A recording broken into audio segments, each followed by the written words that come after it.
سورہ نساء کی آیت نمبر 170 ہے۔ اعوذ باللہ من الشیطان الرجیم، بسم اللہ الرحمن الرحیم۔ يا أيها الناس قد جاءكم الرسول بالحق من ربكم فآمنوا خيرا لكم وإن تكفروا فإن لله ما في السماوات والأرض وَكَانَ اللَّهُ عَلِيمًا حَكِيمًا۔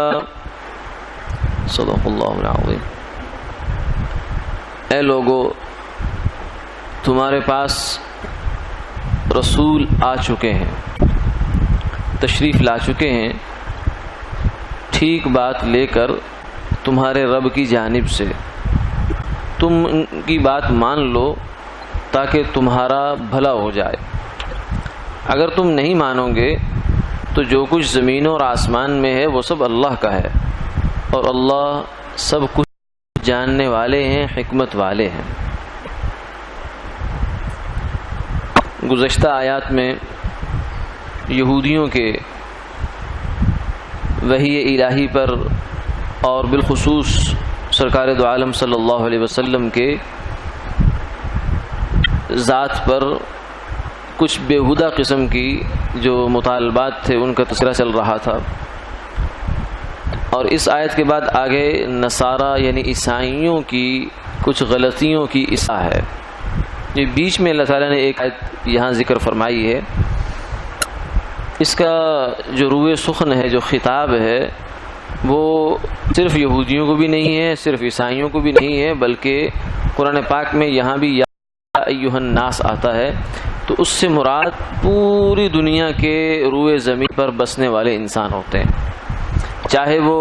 کسی بھی خطے سے تعلق رکھتے ہوں،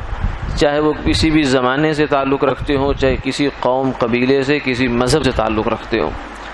ان کی سب کو یہ خطاب ہوتا ہے کہ اے لوگو۔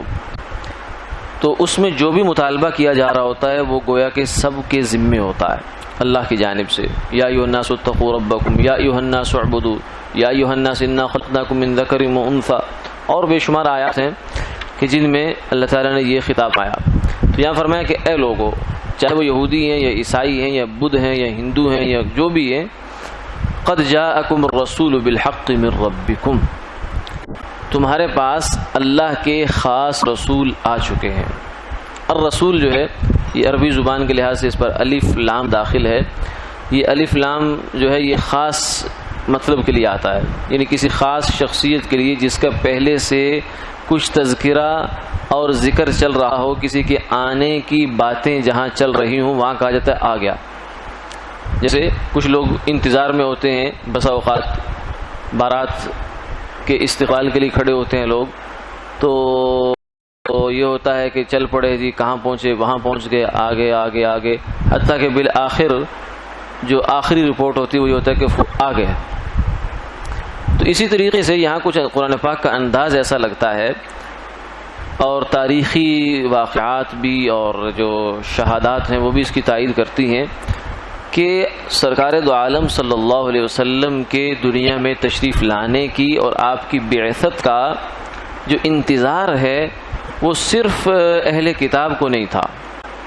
یہودیوں کو، عیسائیوں کو نہیں، تو وہ تو تھے، ان کو تو بہت زیادہ انتظار تھا، اور بہت زیادہ وہ اس معاملے سے وابستہ تھے، اور بہت زیادہ وہ جانکاری رکھتے تھے، حتیٰ کہ اللہ نے فرمایا کہ وہ آپ کو ایسے جانتے جیسے اپنی اولاد کو جانتے ہیں۔ لیکن قرآن پاک کی آیت سے اندازہ یہ ہوتا ہے کہ اس کا انتظار سب اقوام کو تھا۔ اس زمانے کے جتنے بھی مذاہب تھے، جتنے بھی لوگ بسنے والے، جن کے پاس کچھ نہ کچھ آسمانی ہدایت کا بقیہ بچا کھچا کچھ بھی مواد تھا، اس میں ان کو اس بات کا انتظار تھا۔ بعض حضرات نے اس پر، سیرت نگاروں نے اور دیگر محققین نے اس پر کچھ شہادات بھی جمع کر دی ہیں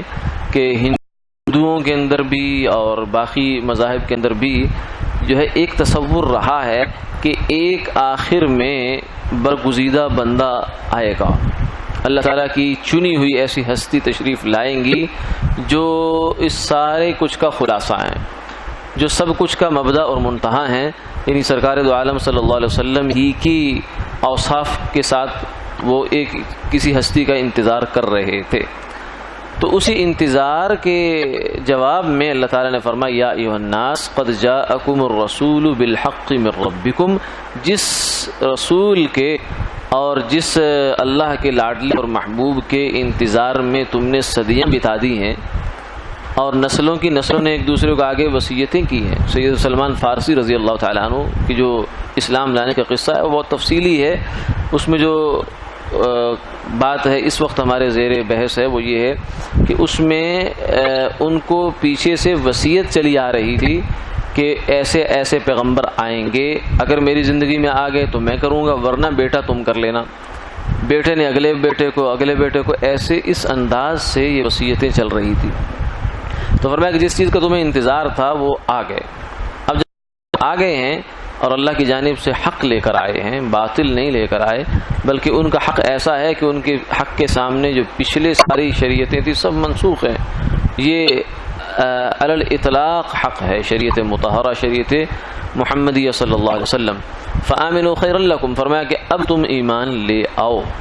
اب جب انتظار تھا وہ آ گئے اور لائے بھی حق بات ہیں، تو اب کوئی وجہ نہیں بنتی انکار کرنے کی۔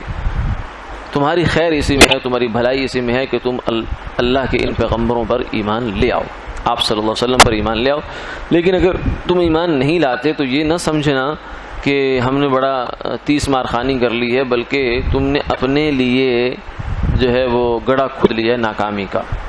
اس لیے فإن للہ ما فی السماوات والارض، اللہ کے لیے زمین و آسمان میں جو کچھ بھی ہے، تمہاری دنیا بھی اللہ ذلیل کریں گے تمہیں، اور آخرت میں بھی تمہیں دردناک عذاب ملے گا۔ چنانچہ ایسا دیکھا تاریخ میں آج تک ہے کہ یہودیوں کے ساتھ یہ معاملہ ہوا، عیسائیوں کے ساتھ بھی ہوا۔ تو اللہ تعالیٰ کے بھیجے ہوئے پیغمبروں کا انکار یہ اللہ تعالیٰ کی غضب کو اور اس کی لعنت کو متوجہ کرتا ہے، اس لیے فرمایا کہ اس سے بچو، تمہاری بہتری اسی میں ہے، بھلائی اسی میں ہے کہ جس کا انتظار تھا وہ آ گیا، اب اس پر ایمان لاؤ۔ وَكَانَ اللَّهُ عَلِيمًا حَكِيمًا، فرمایا کہ اللہ تعالیٰ سب کچھ جاننے والے ہیں، حکمت والے ہیں، یعنی انہوں نے اپنے پیغمبر کو بھیجا ہے اور کب بھیجنا تھا، کیسے کیسے ان کا انتظار، خوشخبریاں جو کچھ بھی تھی، اللہ تعالیٰ نے بڑے بہترین اندازے سے اور حکمت سے اس کام کو